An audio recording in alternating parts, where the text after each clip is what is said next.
We're all good? Okay, awesome. Okay, well, welcome everybody. And Nancy is diligently letting people in. Thank you very much. And so I'm not going to talk much more here. Nancy Brown is the head of make sure you get your office right, head of emergency services for the County of Sonoma. And she has been doing a lot of these presentations and we're thrilled to have her back. So I'm just going to pass this on to Nancy and she can introduce Caerleon and we'll get moving on with how to fire harden your landscape. So thank you. Thank you so much, and welcome and good morning. Happy Saturday to everybody joining us today. We're excited to have this presentation for you.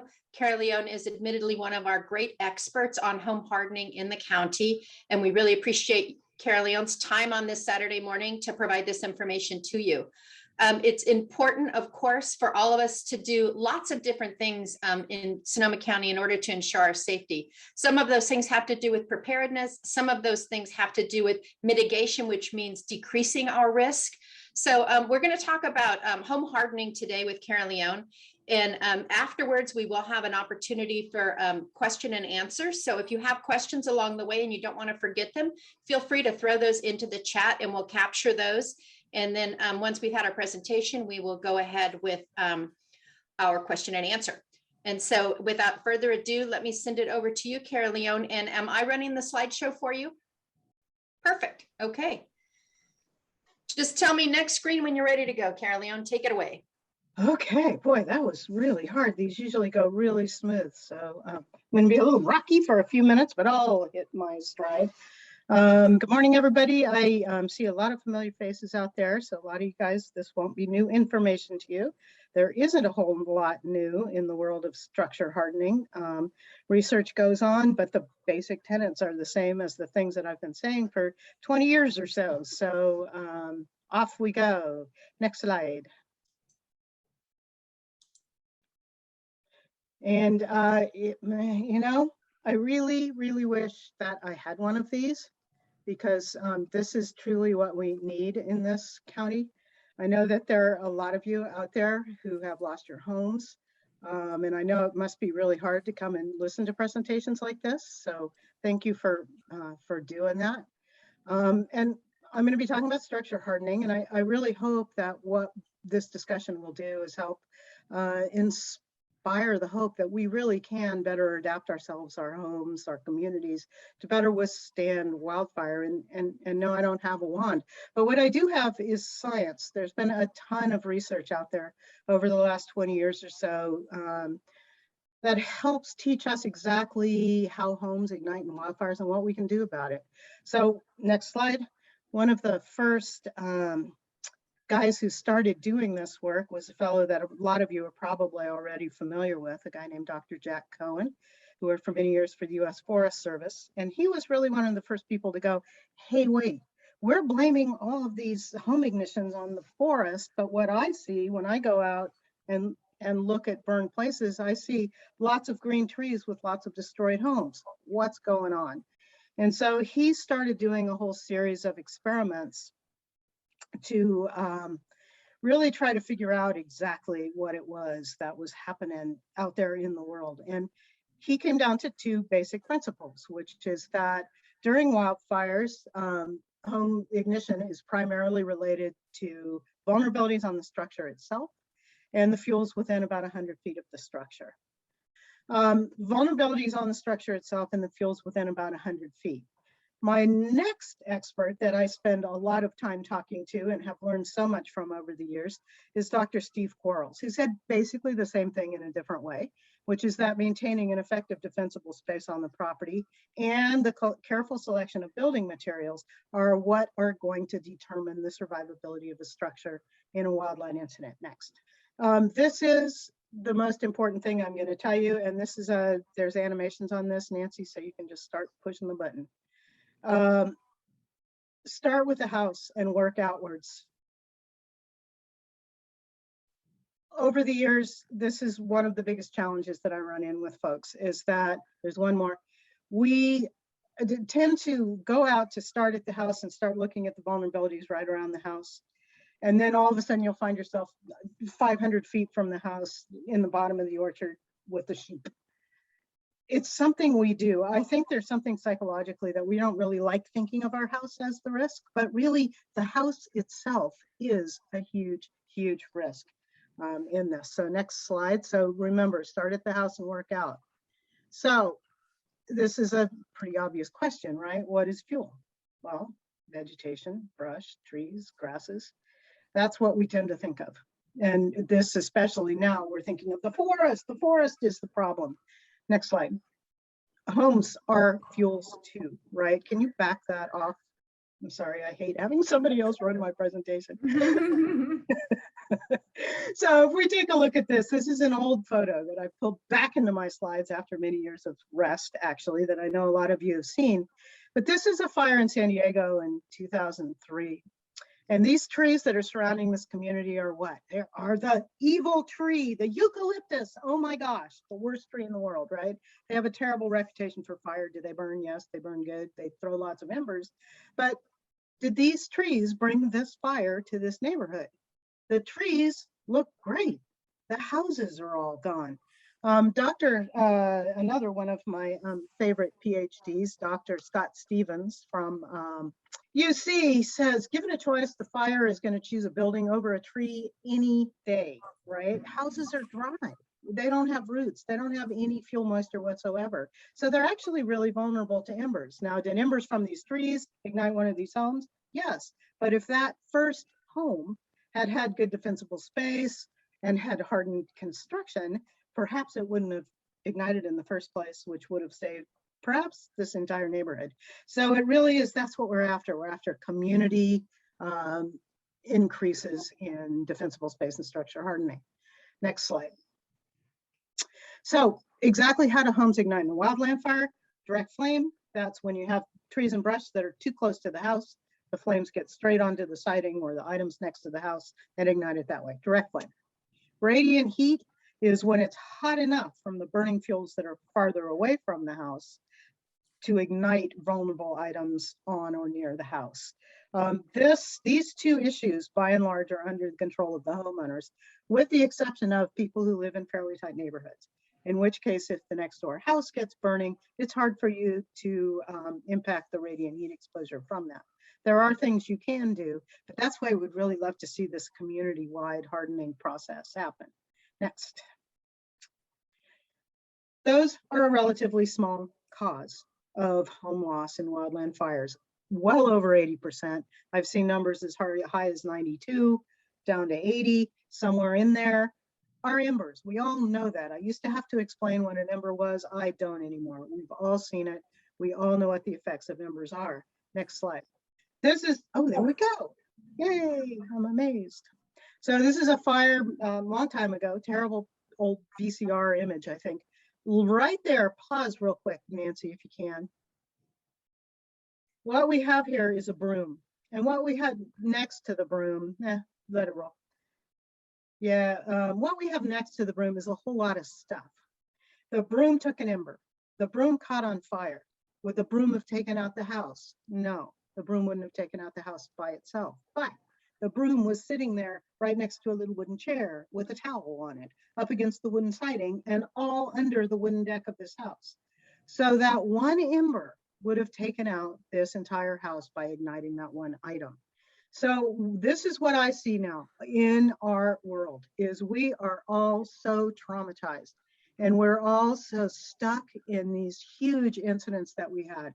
We've had so much fire, we've had so much loss, we've had so many disruptions and trauma and fear that we've all kind of gotten stuck in really big thinking.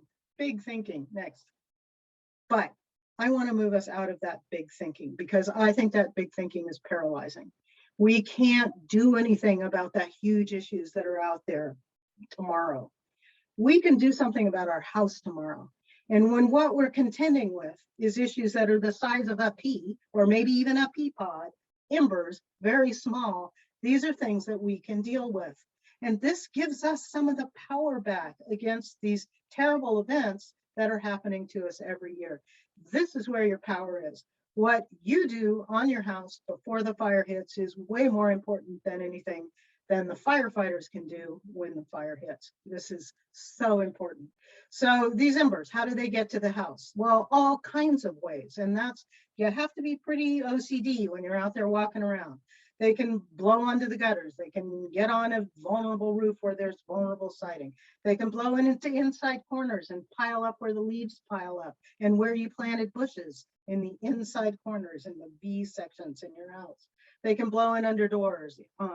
They can blow in through the vents, attic vents, foundation vents. They can land on combustibles near the walls. They have all kinds of ways that they can actually ignite the house. But most of these are things that we can control easily or with a lot of time and effort and money. So Dr. Quarles came up with this 6 list of priorities for structure hardening. He starts with the roof and the roof edge, and we're going to be discussing all of these in moderate detail as we move along. Vents, vegetation defensible space is number 3, not number 1, because those embers can loft over the vegetation and defensible space. So we have to take care of these most vulnerable items first, and then start working from there. But the rule of thumb is do what you can first. Windows, decks, and siding. And these things, are going to kind of depend on the site. Some sites might have more vulnerability at the deck, some might have more vulnerability. So these priorities will shift depending on the site, but these basically are a good thing. And what we're trying to do is reduce risk to these items as we can. So roofs, the deal with roofs, there's a lot of different roofing materials out there. Class A roofs have been required in Sonoma County for a number of years. So we don't really have a lot of wood roofs still in the county. There are a few out there. I'll see one every once in a while. But there are lots of other materials. Now, a Class A roof, like the one on the left, which is that comp shingle, is actually perfectly adequate for a wildfire exposure. Class A means that it has been tested to withstand a large burning object for an hour without burning through. The roof on the right, the brown one that looks a little old and out of date, is old and out of date. When you buy a roof, it has a rating. It's a 20-year roof or a 40-year roof. If you have a 20-year roof on for 40 years, it is no longer a Class A surface. So if your roof is very old and degraded, it needs to be a high priority for replacement. Lots of other materials out there. Tile can be great. The downside of tile is it can have little spots where embers can blow in under the surface to ignite things underneath that non-combustible tile surface. On this one, you'll see we have bird stopping on the first 3 on the left with no bird stopping in the other ones. You really need to look at the openings on your roof, right? And if you have those openings to the side, you need to fill them because critters will go in there and make nests, which are a great receptive fuel bed for when the ember blows in through that opening. People typically think of metal roofs as the end all and be all for wildfire protection. They're great if they have the proper underlayment and are constructed properly. They're a great material, especially if you're in the redwoods where you get a lot of dust. It'll keep it sloughing off the roof, which is good. But like any roof, they have to be put on according to code to be Class A. This one didn't have a roof cap on it. So you can see at the very top of the roof, those little openings on the other side should have been closed off from the top. They weren't. The needles blew in there, kept on piling up over the years, one click. And that did cause a fire on the structure, was put out by firefighters on the scene. But that metal roof was not enough to save the structure because it wasn't constructed correctly. So you want to make sure that your roof is Class A by assembly and materials. Now, the thing to really think about with roofs, though, in this photo on the top left, right, we have what looks like a Class A non-combustible asphalt shingle roof. The roof's fine, but there is a significant vulnerability here. And that vulnerability are that pile of leaves in that inside corner, which probably pile up there all through fire season, right? Blow this off today, it's going to be leafy again tomorrow. And the exposure here is not the roof surface itself, it's the walls that are exposed by those flaming leaves in that corner, right? So we have highly flammable shingle siding here. Those are where the risk is going to be. And so one of the things that you can also do, click, is spot replace siding in order to, go ahead and click, Nancy. Spot replace vulnerable siding. You could do the bottom 10 inches or so with a non-combustible hardy product. It's not going to look awesome, but it would reduce the risk. Click again. And you really need to be very scrupulous about removing debris on your roof throughout fire season, because it happens every day. Especially redwoods are terrible, maples are terrible. It's a constant task. Next. Oh, and get an inspection from a roofer to make sure your roof really is a Class A roof by Civilian Materials. Next. Roof edge is critically important as well. And one of the most important things is in this bottom photograph, that's called a drip edge. You want to make sure that you have that metal drip edge that's installed at the edge of the roof. Otherwise, those materials at the edge start to degrade all winter long when they're exposed to water, which makes them vulnerable. So check and make sure that you have that metal drip edge installed. Really get after your gutters often during fire season. And if you can, install a fire-resistant gutter guard. There are lots of great products out there that mostly keep them out. You still want to make sure and check it every once in a while, but those are a great help. So you have to check those every day, almost weekly. Go ahead. Vents are priority number 2. All kinds of vents out there. This might be somewhere where you need to get help from a contractor to come and help you figure out what kind of vents you have. There are these little round hole ones. Sometimes those have a good screen behind them, but the basic problem is that embers, which go in size from a grain of rice to a pea to a baseball, can blow in through 1/4 inch mesh. The code for vents used to require 1/4 inch mesh. So there are lots and lots of 1/4 inch coverings on vents out there in the world. And those are vulnerable to large embers blowing into the structure and igniting stuff on the inside and burning it from the inside out. So those are things that you really need to watch for. Next. There are several approved products that are proven to stop the intrusion of both embers and heat and flame, which have been approved by the Office of the State Fire Marshal. Vulcan Vent, Brand Guard are a couple of them. They can be a little costly, and if you're going to install one of these products, you need to have a contractor take a look to make sure that you don't have to increase the size of the vent because you're decreasing the ventilation. So make sure you have your calculations right. Replacing them with these products is great. Another thing you can do that's way cheaper is just go out and buy yourself some 1/8 inch mesh and cover up those 1/4 inch openings with an 1/8 inch opening mesh. Next. Eaves, there's a couple of vulnerabilities that happen with eaves. And the one on the right here, this is a boxed in soffit, open eave construction on the left.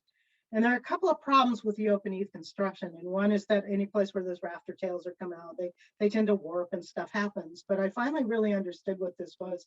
One click. A while ago when I was visiting my brother in the mountains of Nevada, and click.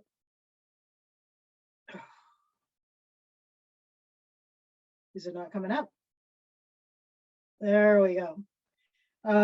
What this was, this is why this is such a vulnerable spot. It took me a while to figure this out. This is an open eave construction in a snowstorm. So the snow had been blowing down the mountain, hitting the house, rolling back out. And you can see there in those front top corners, there's a little bit of white. That's where the snow piled up. That is exactly what's going to happen with the embers during the wildland fire. That gets wet in there, the wood tends to degrade. And so this kind of all works together to create a vulnerable spot on the edge of your eave. So take a look under there, make sure that the wood is in good shape, look for cracks, especially where the wall meets the roof edge, right? Up against the wall, take a look there. Look for places where things are degraded. And if you see it, start thinking about, can you caulk it? Can you paint it? Can you enclose it to have those box ends eaves? Next. And I think that's going to be 2 clicks. Yeah.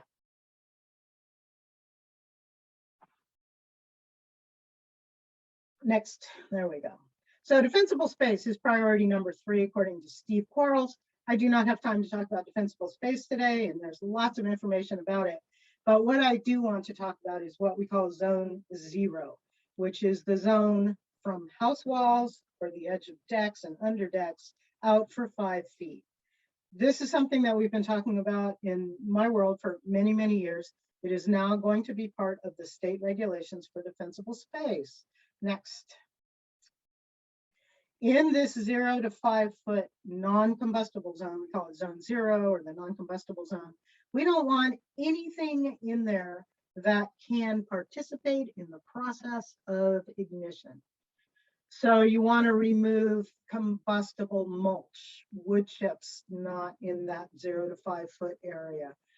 Install some hardscaping there. You could, I opted to do cement pathways around my house, but you could also use gravel, degraded rock. There's all kinds of materials, but you need a non-combustible surface material. You can have some plants in there. The smaller they are, the better. And the more fire, the better maintained for fire resistance, the better. So you want to have species that don't have any dead stuff on them. They're relatively small. Don't have them in inside corners, under windows, or near vents. Next. But the thing that I see the most out there in the 0 to 5 foot zone that's problematic is stuff. We've been well trained to look for vegetation, and we tend to totally see this as a vegetation problem. But I see more stuff as an issue around people's houses. Think of that broom video, right? There's another broom on the right. That was a house that almost burned because of that broom. Garbage cans, people always keep them right next to the house. Well, if they're there open and full of cardboard recycling when you evacuate, that's a huge vulnerability right to the walls of the house. So either maintain them farther away from the house or remember to move them. Hopefully you'll have time before you evacuate. That's why it's better to find a better place for them and keep them away from that 0 to 5 foot non-combustible zone. Cushions on chairs and stuff. Necessarily, obviously you live there, you need those cushions, but do have it in your mind that if you are leaving the house and there's red flag conditions coming, put them inside, put them in the garage, get them off the deck, right? Get them out of where they're going to be exposed to embers. And if you have time before you evacuate, certainly do that, but plan ahead. Things like flammable doormats, hard to find a replacement, but there are replacements out there. Just really think about your stuff. The reason I have the picture of the dog door in here is that these are really vulnerable and people forget to close them off before they evacuate. So the wind blows it open and the embers blow in the house. So make sure you have the cover for those dog doors ready by the door. And when you're closing your windows and getting ready to run out the door, install that cover. Next. The other thing you want to make sure that you do is, wood piles 30 feet out is great. And make sure you don't have duff growing straight up next, one click. Make sure you don't have duff growing straight up to your funky old wooden siding like this house. So you want to have that sill exposed so you have a non-combustible 6 inches. That's something else that you can retrofit. Next. Fences have proven to be a huge issue in the last couple of fires. This isn't something we used to talk about, but it was very obvious that fences were, the fire was using fences as a wick to watch across the landscape straight up to houses. This is a relatively easy fix. If you can just replace the last 5 feet with a non-combustible gate or some kind of non-combustible fencing element, metal, whatever you figure out, that largely solves this problem. So really think about getting rid of those wooden attachments to the house like fences. Next. Windows and doors are also vulnerable. Now, this is a picture in the empty spot here behind the red tape. There was a house caught on fire, structure fire in July in the redwood forest in Forestville. Burned good. It spread around quite a bit. It was about, it was a little over a couple of acres. Didn't do a whole lot of damage, but what was really interesting to me, was this house that you see in the background. So the house that you see sort of at the end of the orange fence there, this is one of the windows on that house. Now this window took enough heat from the redwood trees that it carried the fire towards it. This was enough radiant heat that the radiant heat cracked the glass there in the surface. You can see that. The other thing I want to point out in this image though, is that siding, which is highly vulnerable, shake, shingle siding, was not affected by this heat. So it takes a lot of heat to get your siding going. That's why it's lower on the priority list. But glass fails, tempered glass fails at about 665 degrees Fahrenheit, and annealed glass fails at about 234 degrees. That's why the code for the Wildland Urban Interface now asks for a double pane window with one tempered pane and one non-tempered pane. So that's a really good thing to do to reduce your vulnerabilities, is to replace your windows, which can also help you to save on your energy bills, fundable through Skype as well. Next. Other things you can do with your windows: you can replace them, you can make sure and maintain them, especially if you have old wooden windows. There's 2 clicks here, Nancy. There we go. Keep flammable plants away, maintain the wood, and you can also, one more, make covers. Close, one more. You can also make covers to cover them. So if you have a window that you know has a lot of exposure, if this catches on fire, there's going to be a lot of heat on this window, go ahead and make yourself a cover. You can make it out of some kind of a non-combustible material like metal roofing, like corrugated, something to deflect the heat. Pre-drill the holes, pre-drill the hooks, and have those covers ready to install before you evacuate, should you have time. Next. Decks are a pretty big vulnerability. It's a big flat wooden surface. Siding is vertical. Decks are flat, so they're much more vulnerable to embers and stuff. This one, here's a wooden deck that's sitting right on the ground. This could perfectly well be a patio made of pavers or cement or whatever, which would be a much better choice. Next. So try to replace things that you can with non-combustible surfaces. Next. And start rethinking deck. This is one of my favorite decks. I think this is so beautiful. This was a sole survivor in WikiUp after the fire. This was the only house on his block that survived. And I think this deck is really, really beautiful. I love this deck. So start rethinking how you can do that. Enclose the bottom, that's what he did. The underside is his garage, completely enclosed with this nice tile surface. And that house survived. Next. Although there was a deck that was wood on the other end, it did catch on fire and was put out by CAL FIRE during the fire. And if you can't replace it, that's a big bite, right? You can keep it clean, both above the surface, make sure and keep those interstices where all the dog hair and that stuff piles up. Keep those clean, and do not use under the deck as a storage place for combustible items. Next. All of this stuff, this is an awesome new publication that was put out by University of Nevada, Reno Living with Fire program that Dr. Steve Quarles and a bunch of my other favorite people worked on. We're gonna paste the links for this stuff into the chat at the end of the presentation. But this has a lot of great ideas on how you can work to retrofit decks to be more fire safe. So there's a lot that I'm skipping over in this presentation. I'm probably already a little bit over time. Oh, good. So make sure and grab this thing and take a look at it. It's one of my favorite publications yet on what to do to harden your home. It's a really, really good one. Next. So siding is number 6 of 6 priorities, unless of course your siding looks like that, right? This, if your siding is old and cupped and unpainted and was torn off a house somewhere else 30 years ago and carried in an old truck to the site, and I know all about this because this, in full disclosure, was my house about 20 years ago. Click. This is my house now. So, you know, if your siding is degraded to this point, it becomes a super high priority to replace it. So we ripped all that stuff off, got new windows. Siding is now stucco and or hardy, which is a fiber cement product. So we really did the work on our siding because it was such a mess. But generally speaking, siding, you can go ahead and go to the next slide. Siding, the risk to the siding is very largely controllable in the 0 to 5 foot non-combustible zone, and the rest of your 30 foot lean, clean, and green defensible space and out to 100 feet. So those exposures to the siding from flame and radiant heat are things that you can control with the vegetation near the structure, by and large. Really remember to maintain that ground to siding distance of 6 inches if you have wooden siding. And you can spot replace vulnerable sidings like that slide on the roof. And you can also spot replace around the base if your house is not built on a concrete pier and you don't have that non-combustible vertical space. So, but siding, the risk to the siding isn't your first priority. People tend to think of it that way because that's the way we look at it, but don't forget it's vertical.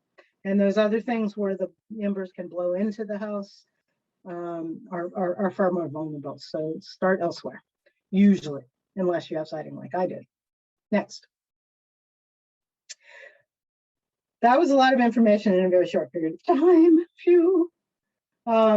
Again, the most important thing, please start at the house, with the house, and then work outwards to clear your 100 feet of defensible space. Those are your marching orders. Get that 0 to 5 foot area done. When you're done with this Zoom call, go out there and look for your stuff. Today, just look for stuff. Tomorrow, look for plants. But get that 0 to 5 foot under your belt. That is coming in code for those of you who live in the state responsibility area. Municipalities, local responsibility areas are going to be different when that moves out into the code compliance world. But it is coming for any of you who live in the SRA. So the inspectors, when they come out to look at it, they're going to be looking at that and asking you to remove all those flammable items. Exactly how we're going to handle things like giant redwood trees that are 1.5 feet from the house walls, we'll see. But typically, a large tree isn't a huge right next to my house, not necessarily. But for a lot of you who live in forested environments, you're not going to get rid of those trees. And really what you want to focus on is the stuff that's going to bring the fire up into the tree. So get after all those ladder fuels, dead and dying on the surfaces, rake back the combustible mulch from them, and do the best you can with the materials at hand. And don't forget your stuff, don't forget your stuff, and don't lose heart.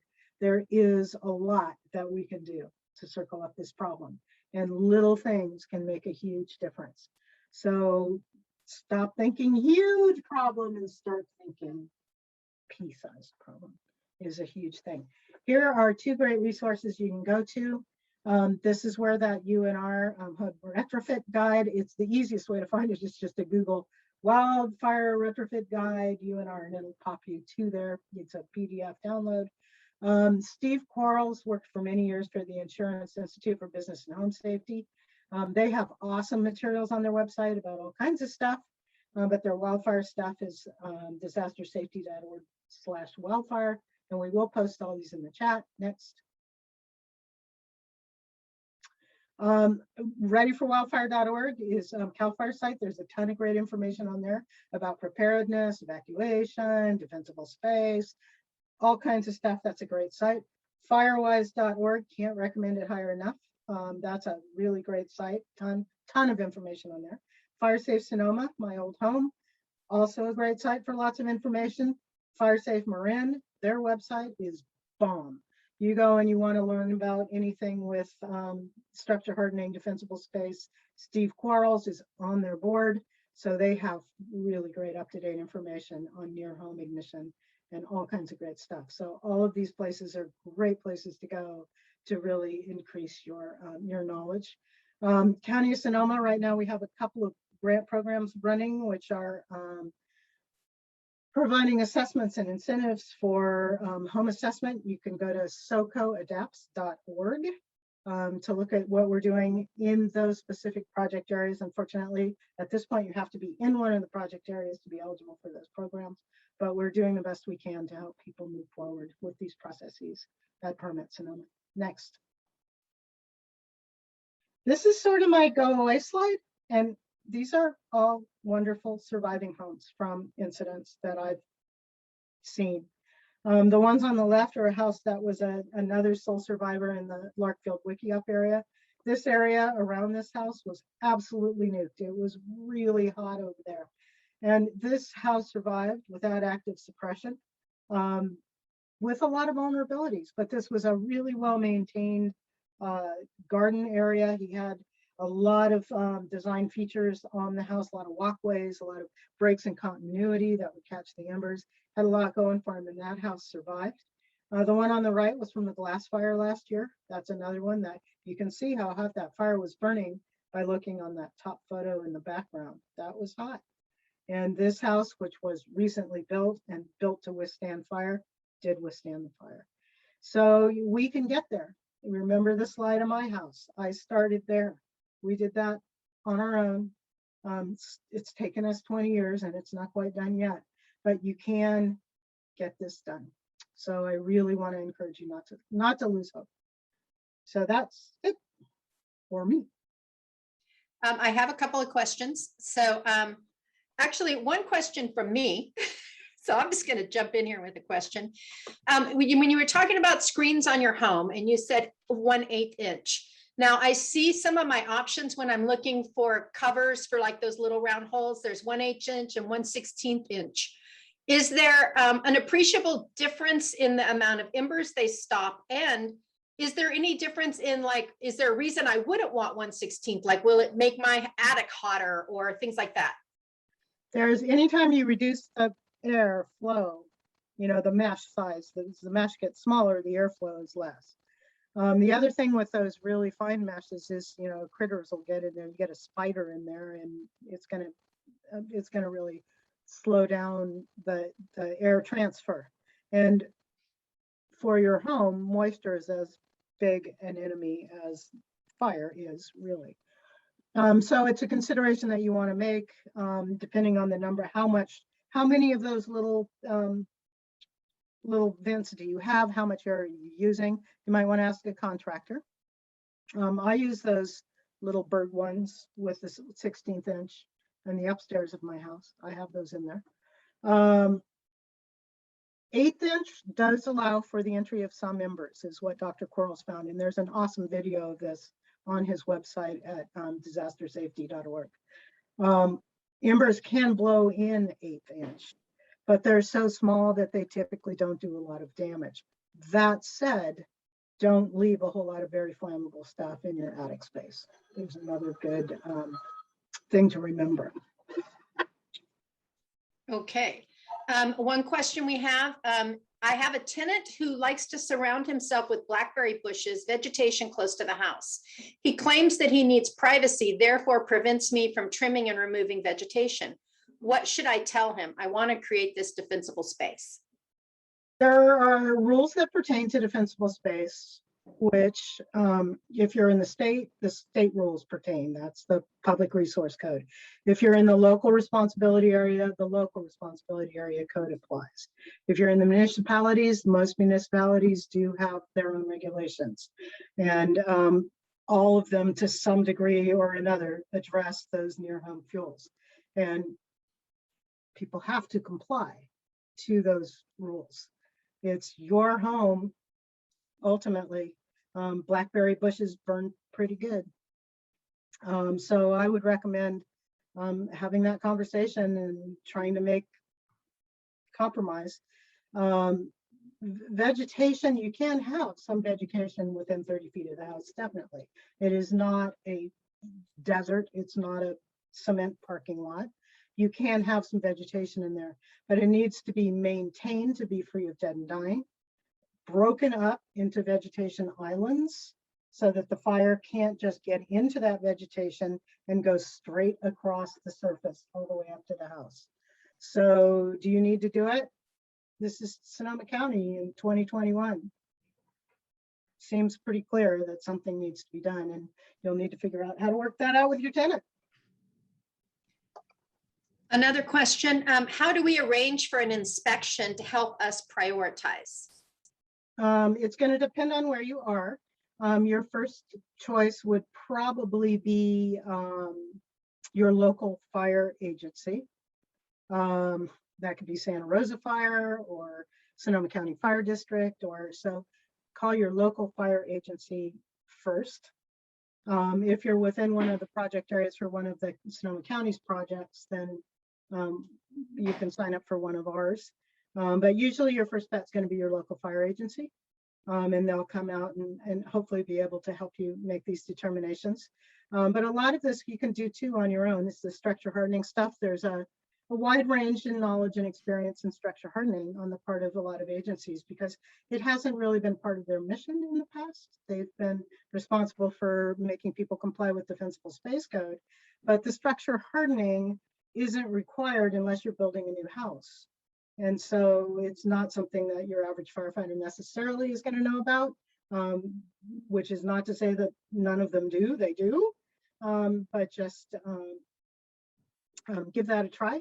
And if it leaves you with questions, email us at SoCo Adapts and we'll try to help.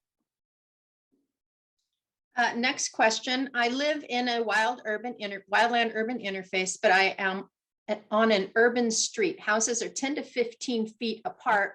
100-foot defensible space is impossible here.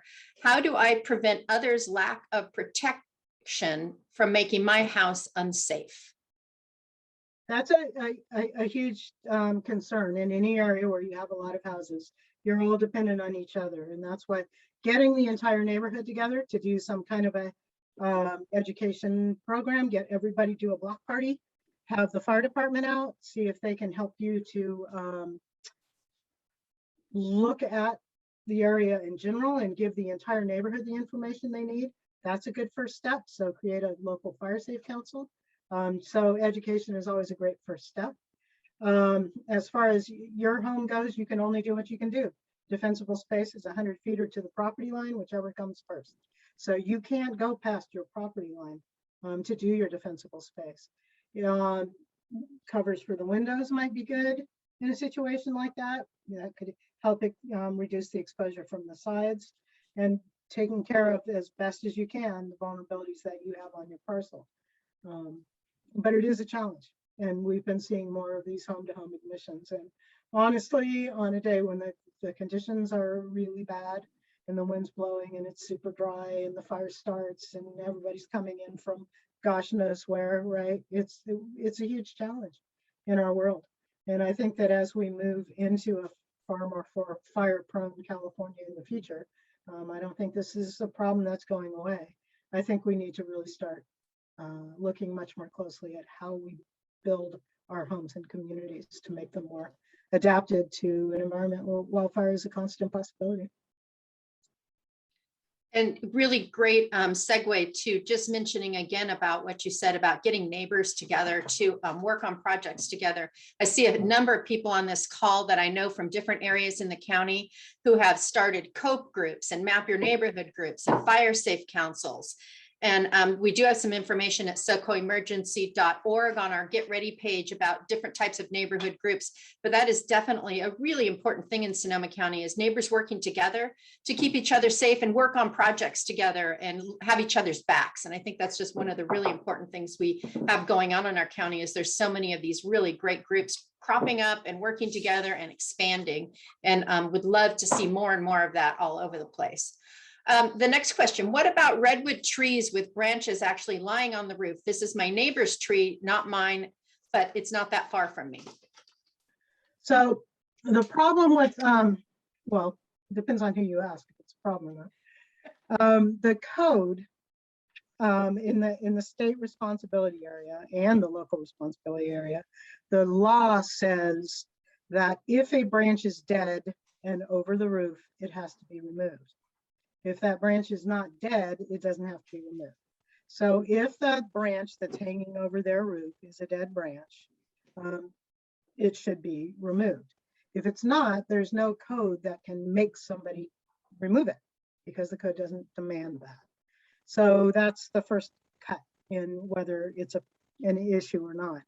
What I have, I don't want to have a bunch of branches over my house because they drop stuff on it all the time. Right? So is it better to move those trees back? Yes. Is it always possible? Well, that's going to depend on where you live. In some places, that's a huge challenge. And so it's a difficult issue, but you really want to make sure that if those branches are dead, then code can come in and you could, launch a complaint or to your local fire agency or CAL FIRE or whoever. And if it's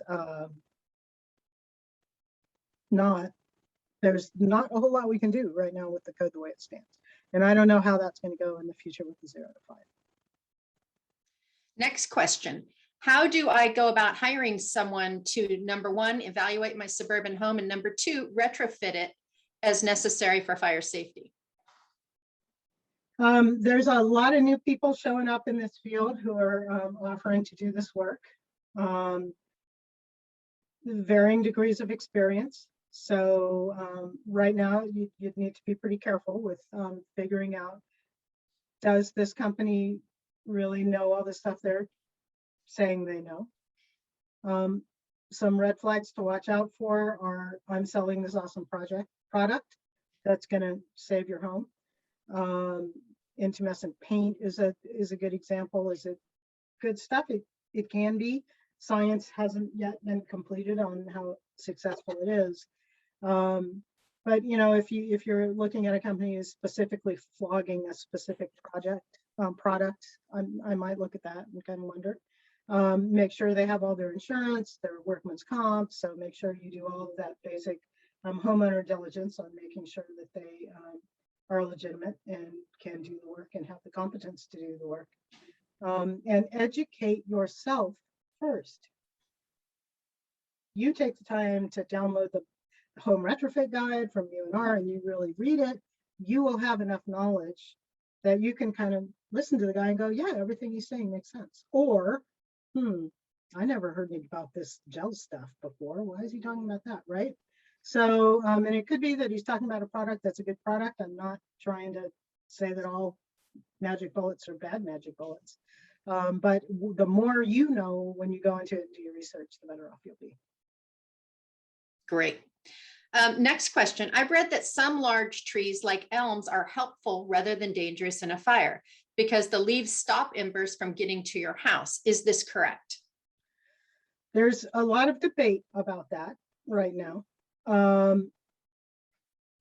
Vegetation can slow the advancement of embers across the surface. So that's why we don't want a tree-free world, right? They can. But the science isn't really there yet about how close to your home is that tree, right? And what's the cost benefit between all the leaves that it's dropped on the roof that are now part of it? You know, there's a whole lot going into this discussion. I think in some cases, I think there can be truth in that statement, but it's really going to depend on the tree, the house, and the site. And so I would hesitate to make any kind of prognostication about it unless I saw it. And even then, I'd probably stand there and go, well, I don't know, maybe. So it's, the science isn't done yet on that, but it is going to be very site specific. Okay, and another question. My local fire agency, Sonoma Fire District, says it will not come out on a house-by-house basis to evaluate my home, nor will CAL FIRE. Who will? At this point, we're really hoping, I am really hoping that we can find a way to circle this up and make it happen. I have a couple of conversations going at Permit Sonoma about how we might do this. We've been talking about using the Skype, the Sonoma County Energy Independence Program, making a collaboration with them and doing it through them. But right now it's difficult, and you're pretty much, you can look for contractors who can do it. But most agencies don't have the training in their staff. A really good home evaluation of both the structure and the defensible space, that's a 3 to 4 hour evaluation, not to mention driving time and computer time and all that stuff. So it's expensive, and the agencies have neither the staff nor the funding, most of them, to do that. So I think that we need to figure out, you know, how we're going to make that happen. We're building the program with one of the grants that we have at Sonoma, at Permit Sonoma right now, the Wildfire Adapted. We're sort of starting to build that program, and we're hoping that that structure hardening evaluation piece will have the training for it and it boxed up and ready to go. And then we'll need the money and figure out where to put it and how to do it, and start training other agencies and stuff too. But it's a financial issue for these districts. They're their staffing is limited, and a 4-hour assessment is expensive. So that's the issue. Fair enough. We have just about run out of time. I do have one last question. I do want to go ahead and get in, and then we'll close up. It says you had a slide with skylights. We have 2 plexiglass domes. Do we need to worry? Again, that's a very site-specific thing.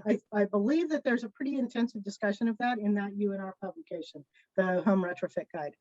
So the downside to the plexiglass siding is they can be vulnerable to radiant heat, or if there's stuff piled up on the roof around it, like in that slide, they are vulnerable.